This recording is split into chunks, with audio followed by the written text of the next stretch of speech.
Mm. Sure thing, girl, but can we, like, put a pause on the whole investigation thing? Given the situation, downtown's casual demeanor feels monumentally out of place. We've pretty much solved the mystery. All we gotta do now is, like, catch the bad guy, yeah? Why don't we take a break and chill for a bit? No lie, I'm mad hungry right now. Besides, it's not like talking in circles is gonna go anywhere if we're all running on empty. Here, here, Lady Downtown, pray let us heed her wisdom. The culprit was unable to make their escape, correct? In which case we ought to regain our strength and prepare for the battles to come. A valid point. Factoring in travel time, we've been going at it nonstop for about a day and a half so far. Holmes chuckles ruefully at Downtown Armor's comments, but speaks with a clear, firm voice. Let us take turns standing watch at the door. In the meantime, as downtown suggested, the rest of us can relax and enjoy a meal. With Holmes' words, the group lets out a collective sigh of relief. No one has to say, and we're all clearly exhausted. The detectives chatter away as we head toward the dining room. The atmosphere has finally become calm and relaxed. Despite that, the tightness in my chest won't disappear. I groan quietly as I feel another migraine coming on. It's just like when the chandelier fell, as if I'm not myself. Hey, you good, dude? Does your head feel okay? I've got some painkillers if you need them. You mustn't overexert yourself. Hold tight, for I shall be your steed to the dining hall. It's fine. I really don't need to be carried. After some time, the pain recedes, but I can't understand it. Why is my body such a wreck right now? Hey, Downtown, could I get one of those painkillers later? Just in case. Sure, no prob. Just don't forget, you owe me one now. I do? Now, come on, let's hit the dining hall. Don't want anyone getting all sus about us hanging back too long, you know. Downtown doesn't wait for me to respond, instead pulling my hand and leading me into the dining hall. The dining room is buzzing with chatter. Some ingredients were left in the refrigerator, so a gourmet detective cooked us a meal. Workaholic, renegade, and doleful agree to keep watch while the rest of us gather around the lengthy dining room table. Alright, everyone, soup's on. I had to think about it. I'm like, wait, is that you or me? Oh yeah, this one's me. I already tasted the ingredients for poison, so kick back, relax, and enjoy the meal. Poison? But that could have killed you. It would have been much easier and safer to use my forensic friend, Quicky Licky. No worries, little man. A bit of the stuff ain't enough to bring down Gourmet anyway. It's like this, see? She could guzzle down any old poison like it were sody pop. Oh, Rowdy, when you put it like that, I practically sound like a monster. I've sampled all sorts of toxins since I was a kid, so I guess I built up a tolerance. Cyanide is too much of a kick, though, even for me. So you really do have a super palate. How alarmingly impressive. Oh my gosh. This spaghetti is the bomb. You're like just as good at cooking as you are at eating, Gourmet. Indeed, the sauce is excellent, rich yet refreshing, with a complex taste that lingers in the mouth. Just what is this sauce precisely? Downtown, figure it out, won't you? Who, me? How should I know? Can we at least give the mystery-solving shtick a rest while we're eating? But life is full of mysteries, is it not? As detectives, it's our job, our legacy, even to find them. Eureka! This bittersweet flavor. It is surely lemon, is it not? Not quite. I can't see lemons having any place in this sauce. What? Rubbish. Lemons are exceptionally juicy. So, who the heck wants a juicy sauce? Wait, how are you even gonna eat in all that metal? Hmm? Through the slits of my helm, of course. Behold.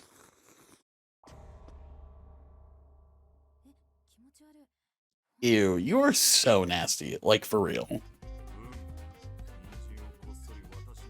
Do not slip your carrots into my soup, Bookie. Without them, you will be doomed to never grow any taller. Carrots smell of dirt. They're disgusting, and I hate them. And although vitamins do impact your health, they won't affect the body's growth. Therefore, not eating them will not impede my height. Your logic is flawed, said the girl, swiftly destroying his flimsy argument.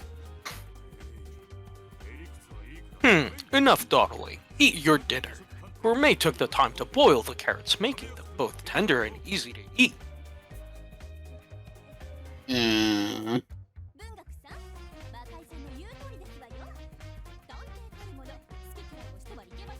That's you. Oh, is it me? Okay. Yeah. Listen to Mystic now, Bookworm. A detective cannot afford to be picky. My, how nostalgic. As a girl, I simply loathed bean sprouts. Refused to even take a single bite, in fact. But now, they're my absolute favorite. Bean sprouts? That sounds like a rather humble meal for a member of the distinguished Pinkerton family, the girl said, eyes growing wide. Well! Her family has fallen on hard times of late, and now does security work to make a living. Even so, you're looking at the woman who revived there. You haven't had time for your hearsay. The Pinkertons are now, as ever, the very finest of detectives.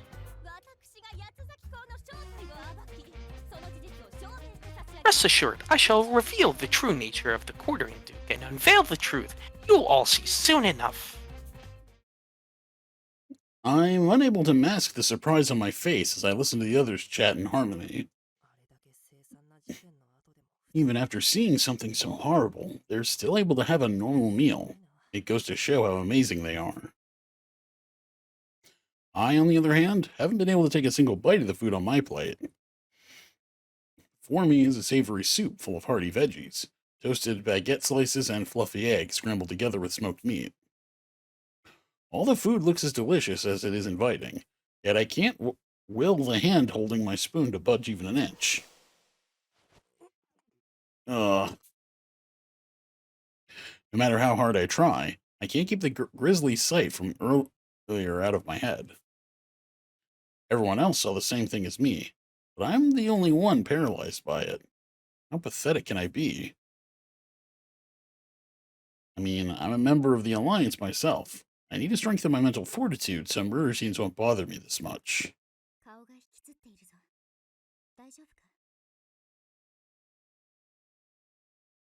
You look rather tense. Are you quite alright? Holmes is seated next to me, her voice a low whisper, such that only I can hear. Sorry, just had something on my mind. Don't worry about me. You're a poor liar. That murder scene robbed you of your appetite, didn't it? There we go. So annoying. Yeah, you were good on your, okay. Okay, hold on, let me... Oh, wait, I gotta do the, yeah, I gotta... Yeah, because I don't see it on Discord. Because it closed.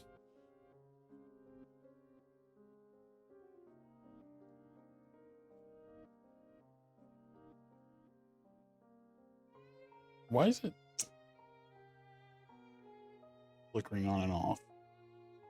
Yeah, currently it's black for me. Oh my god. Okay, that's right. Okay. Should be better. Okay. I gawk at how easily she sees through me. As plain as day, the look on your face, from the look on your face, not to mention, this is something everyone who fancies themselves a detective has gone through. Right. I'll try to get used to it as quickly as I can. Now, no need for that. Homicides aren't something you should get accustomed to. Huh? What do you mean? I blurt out the question before I can stop myself. Precisely what I said. It's not uncommon for detectives to encounter tragedy, but even so, we mustn't consider it a mere fact of life. Observe. Through the others seem, though the others seem cheerful, you will catch a strained look on their face from time to time. Such cheer is intentionally projected, so as to cope with the tragedy we failed to prevent. They're doing it on purpose?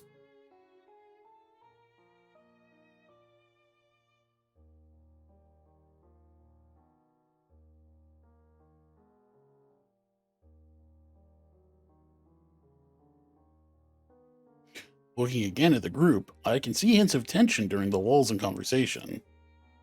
I see, so it's not that everyone just instantly moved on from Senior Detective's murder.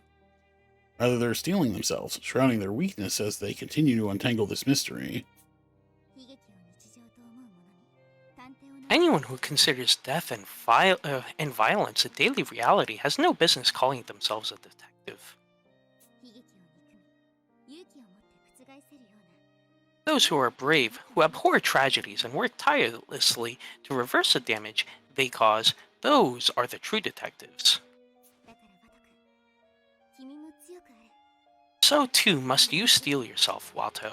Be a true detective, one who will never give in, no matter what may befall them. Yeah. My hand is still frozen in place, gripping my spoon. But no matter how long it takes, I'll finish this meal in front of me. Not only that, I'll become a real detective just like Holmes said. Everyone, come quick!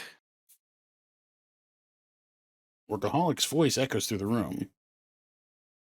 Turn to see his flustered face at the doorway.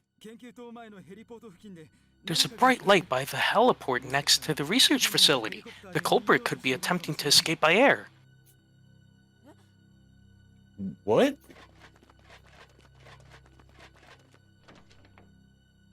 The group rushes outside the manor.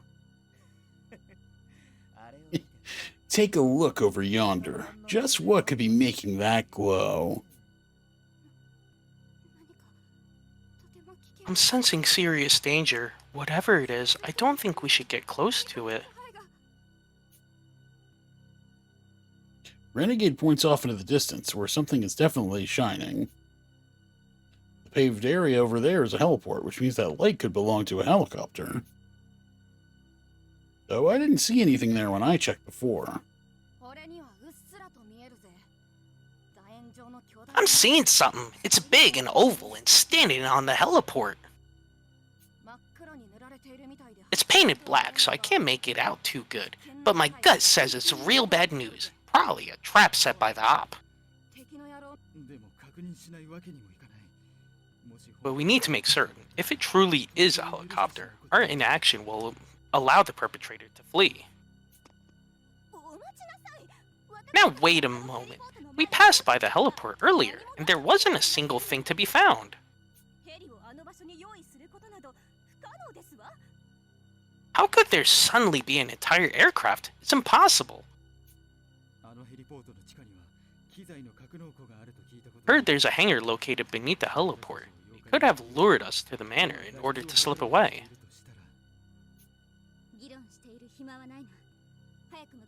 Which means we need to get moving at once. Without delay, Ideal begins doling out orders to each detective. Workaholic, Posh, Downtown, Techie, Mystic, and Bookworm. All of you will stay here. Once we make our move, the enemy may target the manor. Be on your guard. Very well. We'll handle things here. Be careful, Chief. The base will not be breached on our watch. This I vow. Very good. I'm counting on you all, my fellow detectives.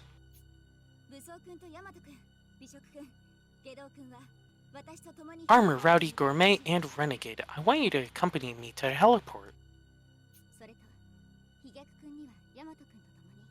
Doleful, get to high ground and keep watch. If anything seems amiss, contact me via D-pad immediately.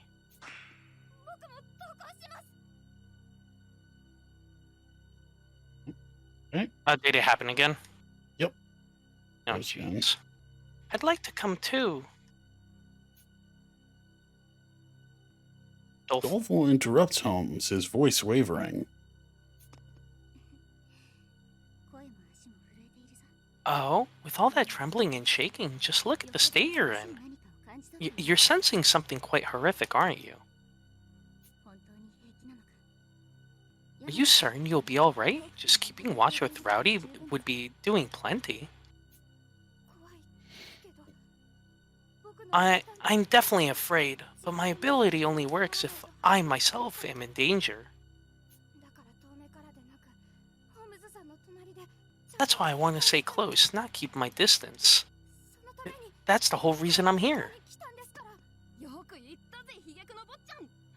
Well said, little man. Don't sweat it. I got your back, see?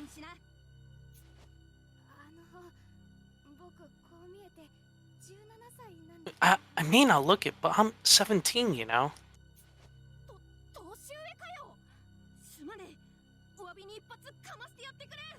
You're older than me? My bad. Didn't mean to patronize. Just slug me to make it even. As for you, incompetent, what will you do?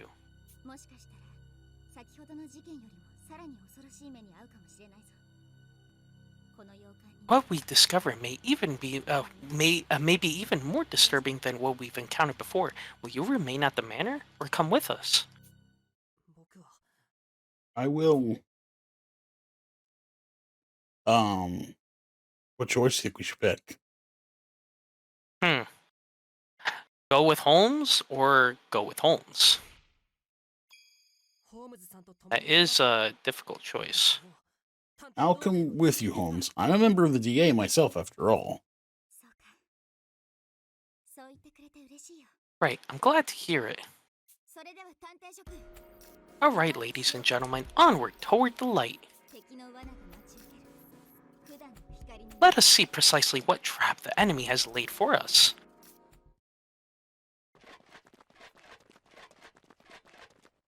I feel an odd sense of calm on the mountain path, despite the underlying tension.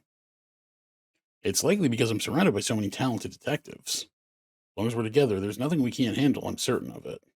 Most importantly, Holmes is by my side. She's without a doubt the finest detective around. Her abilities are, well, ideal as the chief of this skilled bunch. We've only spent a few hours together up until now, and yet, getting to experience the talents of the DA's members has been enough to eclipse even the Duke's overwhelming tyranny. Honestly speaking, no matter how fearsome this Duke is, I can't imagine these detectives could ever be defeated. Even with the uncertainty of whatever trap our investigation may uncover, I rest assured that everything will be fine. Well, Rowdy, we descended quite a ways. Are you able to identify the source of that light yet?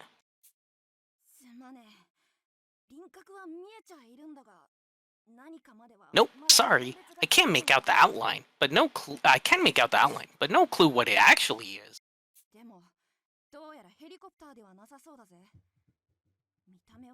Don't seem like no helicopter I've seen, though. More like a giant metal drum with a huge shiny eye on it. A giant drum? It's getting increasingly difficult to determine what that object may be. Helicopter or not, we should have been able to identify it by now. Naturally, our pace begins to quicken. Careful, Ideal. Whatever it is, it smells terrible. This scheme is making me tingle. Perp's got a real knack for this. Stay back, Sir Doleful. No matter what befalls us, I shall protect you all. Okay. As we talk, the light draws closer. Until...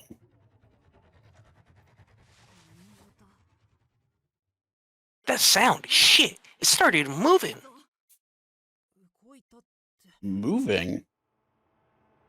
As Reddy shouts, the light, which had been glowing in front of us, begins to approach. At that moment, Doleful's face goes white, and he lets out a cry beside me. Everyone, we need to run! My senses, they're telling me that a certain death is coming.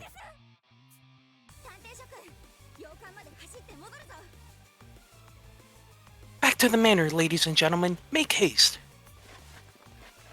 At Holmes' command, we turn our backs to the light and begin to run. In the distance, I hear an ominous mechanical sound. The noise grows louder and louder until it's bearing down upon us. When I look back, a horrific figure is practically on top of the group. Ugh, everyone, I shall rendezvous with you at the manor. Armor? I hear Armor heading toward the sound, but then... What is the... Ugh! Armor's screams echo from behind. What could have happened? We need to help him, but is there really anything I can do? What in the world is going on back there? Ugh. Even if it won't make a difference, it's still better than not even trying. With my mind made up, I do an about-face. First thing I notice is Holmes, who must have just turned around herself. Then, right in my line of sight, I spot it. Colossal, ominous black shadow. Just as Reddy had said, it resembles a giant metal drum. Its figure, several meters tall, looms above us. It looks down, then rushes forward while emitting a shrill mechanical noise. Wait, that's... The trauma I suffered years ago resurfaces in my mind. This is the very same thing that attacked us back then. But why is it at DA headquarters? So that's how it is. The comment slips from Holmes' mouth, as if the presence of this thing confirmed her suspicions. She braces herself and lifts her fists before issuing her command. Don't turn back. I'll buy us some time, so you go on ahead. But... I said go. You're no match for it, even as a group. Damn moron. If anyone should be on the rear guard, it's me. Idea is far stronger than you, Rowdy. I know it's difficult, but we should trust her on this one.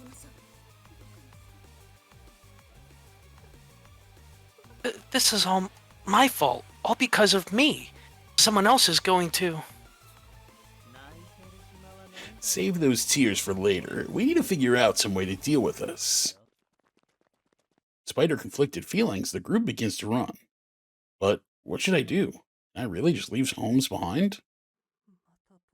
Don't tell me I failed to protect you a second time. Don't make me repeat myself. Holmes glances my way. Profile beams with a deep, genuine happiness. You've saved me once already. Now it's my turn to do the same for you. Okay. Seal myself and turn my back to Holmes. Then I take off in a sprint with every ounce of strength in my body, as if I'm running from the very reality unfolding behind me. I hear a grating, clangorous sound, as if something metallic were being struck. The overbearing noise that had been pursuing us now recedes into the distance. Must be Holmes' doing. She's the chief of the DA for a reason. Surely she could hold her own against that monstrous thing. Maybe, just maybe, my concern is misplaced. We'll be fine. If anyone can handle this and make it back safely, it's Holmes. It's fine. It's fine. Everything is fine.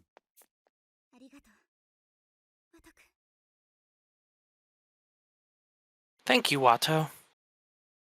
It's fine. That is fine.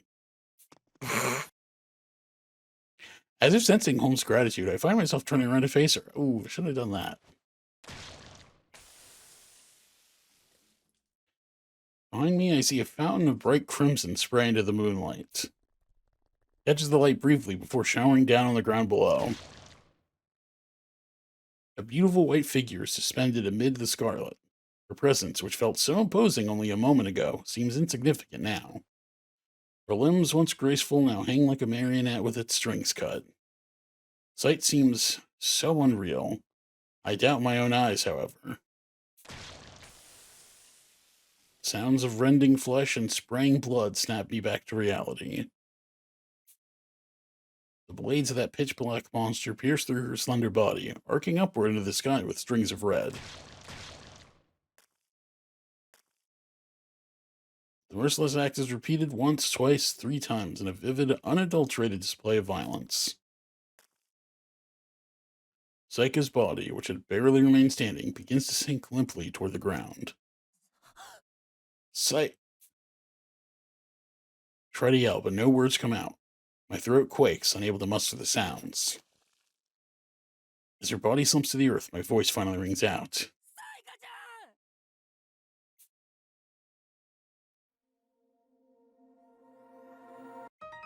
Hey, we did it. We reached the beginning of the game. Yeah.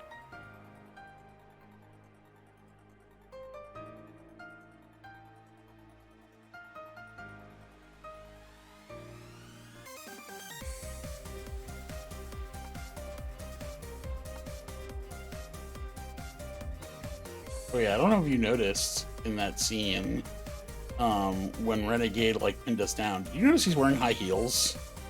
Is he? I did not see that.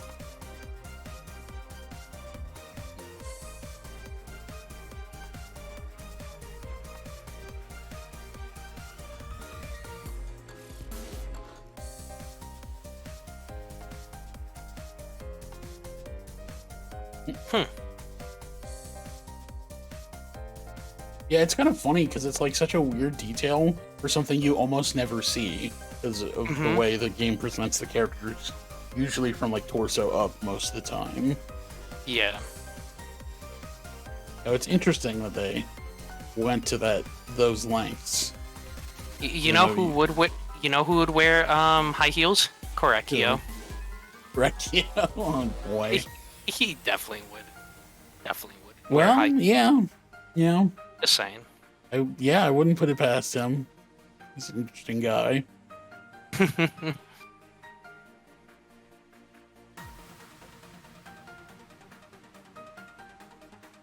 I wonder if, obviously, so she was number 2, right?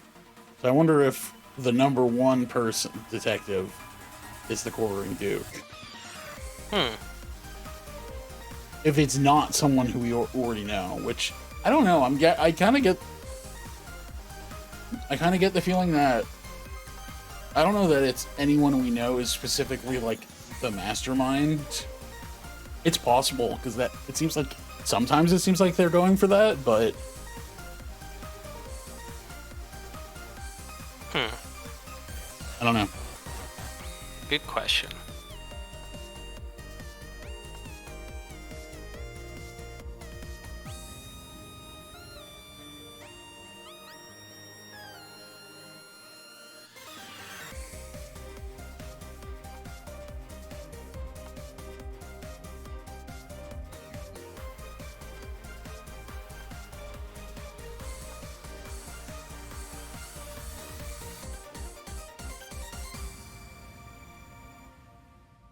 Well, we did it. This is a game.